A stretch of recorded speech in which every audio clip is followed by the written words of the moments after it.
Up next, we get to this lightweight tilt between Charles "Du Bronx" Oliveira and Dustin Poirier.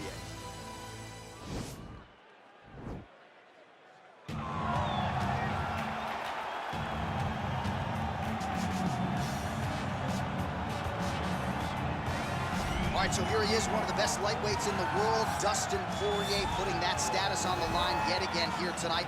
Great frame for this lightweight division. It's amazing to think he had as much success at featherweight as he did.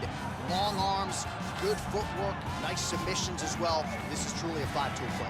Yes, he's one of the best fighters in the lightweight division, and it shows every time he steps foot in the octagon. In a victims list, that includes Eddie Alvarez, Justin Gaethje, Max Holloway. You know when you're looking at Dustin Poirier that he is one of the best fighters in the UFC lightweight division and has the frame to compete up, and he's shown that before he was a featherweight. So a guy that may compete over 3 weight classes over his UFC's career. And we remind you, when he faced Max Holloway at UFC 236 for the interim lightweight title, Holloway came in with a 13-fight winning streak that Poirier promptly ended that fateful night in Atlanta, Georgia. All right, so here he is, one of the more prolific takedown artists in the UFC at present. And when you get some praise from Daniel Cormier when it comes to your offensive takedown game, you know you're doing something right. And we talk about wrestlers and judo players and grapplers, but this guy just combines all of that. He is able to use foot sweeps from the grappling game.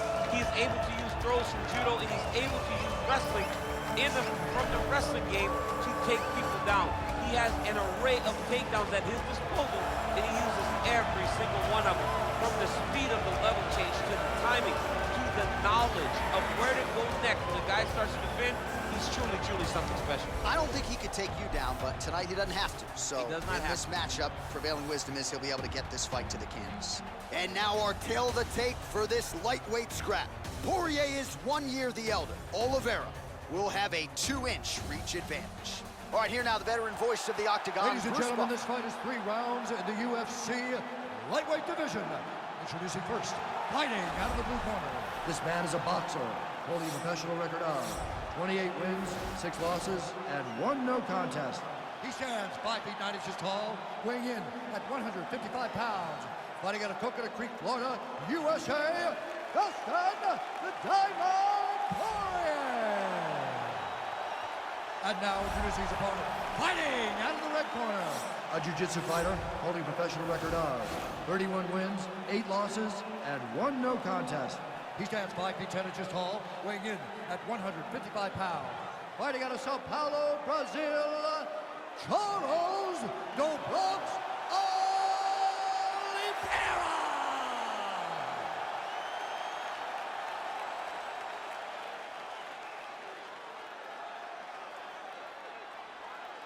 And when the action begins, our referee in charge, Herb Dean. Herb Dean draws the assignment here. Ready.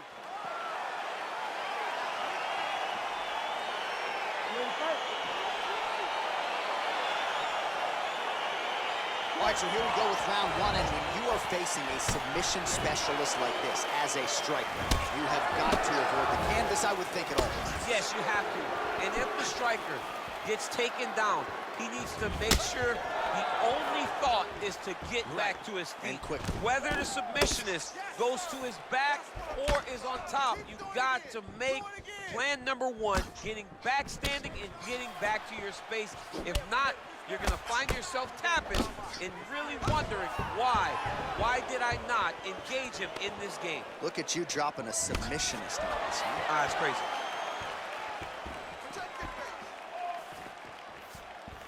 Pretty good right hand.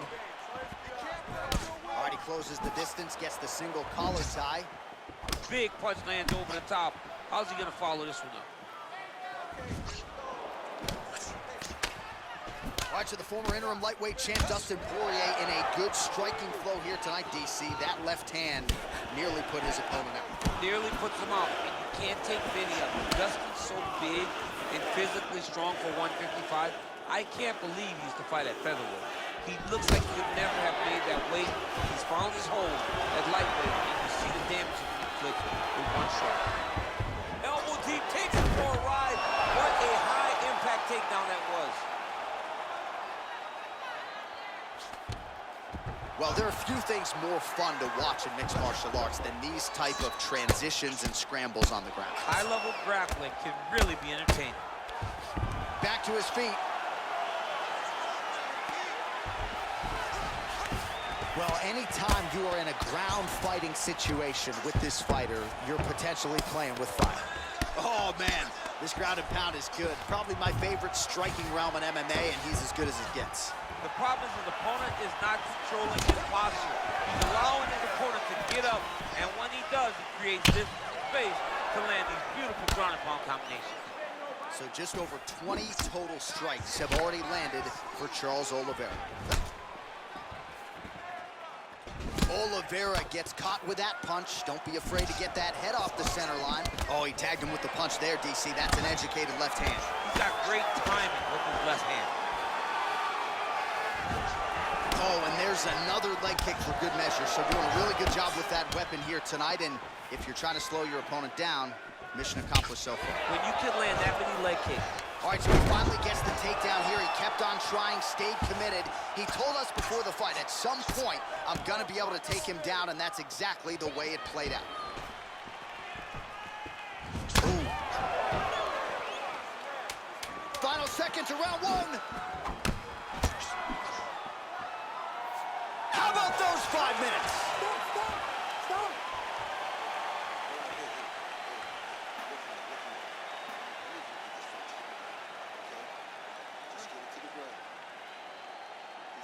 All right, now we check out some of the action from that previous round, DC. How about the display of striking? Just high level. I mean, you would think that we're watching a K1 level kickboxing match opposed to being in the UFC. Both displayed great technical skills, unbelievable striking. All right, DC, second round is getting underway. Round one, not the round of the year necessarily, but some good in there. And it's not always gonna be. When you have two very talented fighters. Oh! What a fantastic strike to throw at the exact right moment. He deserves this one. Go finish his fight. Oh, straight right. And now he lands a combination. Now goes in and secures the takedown. Oh!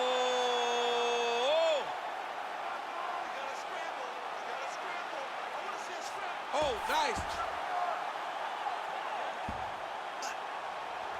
No, actually goes to an inverted triangle to try to get the finish. And he's out.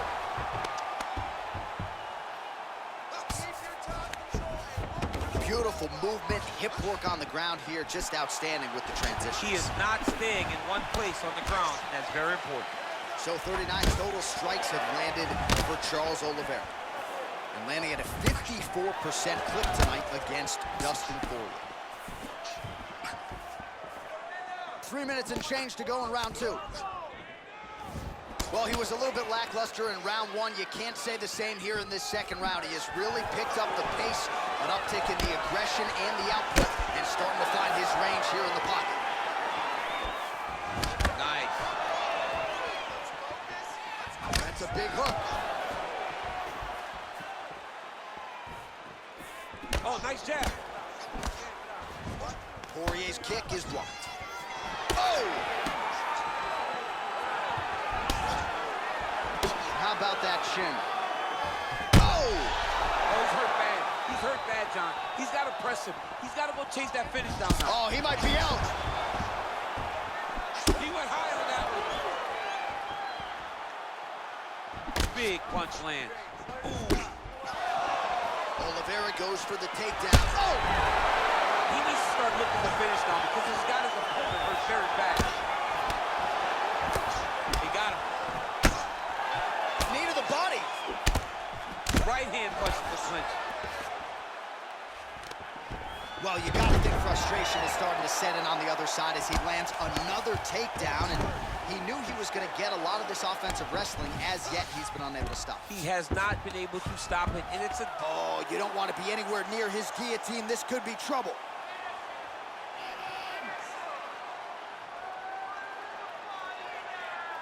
Watch guillotine.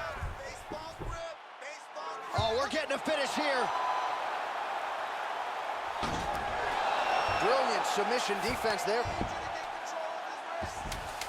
A lot of top pressure being applied here as he works out of side control. Well, he's staying pretty effective here, fighting off of his back. Nice strike landed there by the bottom by Poirier. All right, no telestrator for DC tonight, but we'll get you some replays. And if you like face punching, that was a good round. Yeah, where's my telestrator, man? I want to draw this action. But yeah, John, you're right. It was the striking, it was the punches that really did allow him to take control of this round.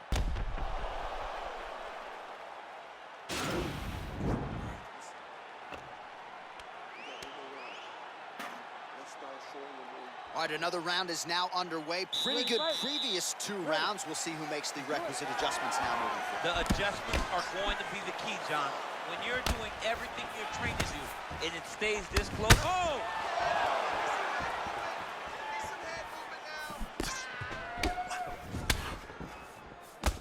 Back to the jab now, no good. Oh! He's in trouble. He's hurt bad. Oh!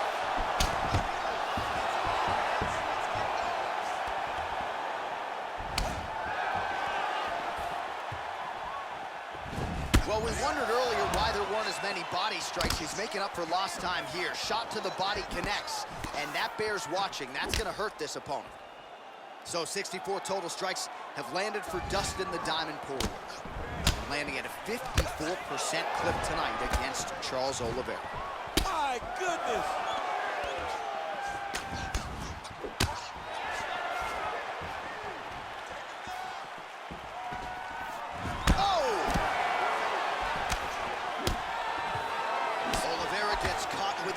He'd be wise to get those hands up. And he landed the right hand there. Like that left hand. Oh! Oh!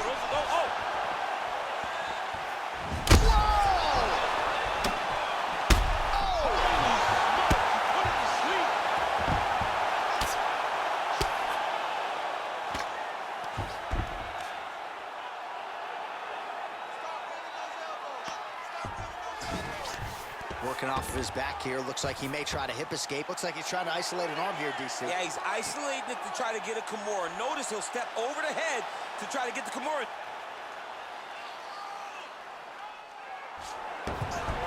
Nicely done. Well, he's more than content to work off of his back, DC, where he has been a magician in his UFC career. All right, got to be careful playing around inside his guard. Absolutely, John. That's why you don't sit in a full guard. When you sit in a full guard, it gives these guys too many opportunities to chase submissions, and now he's jumping on a triangle.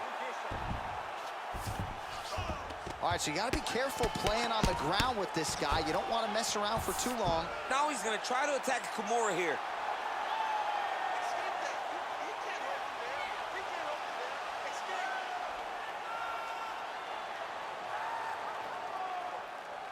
The Kimura is not the arm. It's the shoulder pressure that usually makes you tap. Oh, and he's able to land a strike there from the bottom. Nicely done by Oliveira. Well, you see all the grappling repetitions here. Just beautiful movement, seamless transitions on them. Over and over, these guys are doing things that you see in every jiu-jitsu gym around the country. Just unable to quite find that range.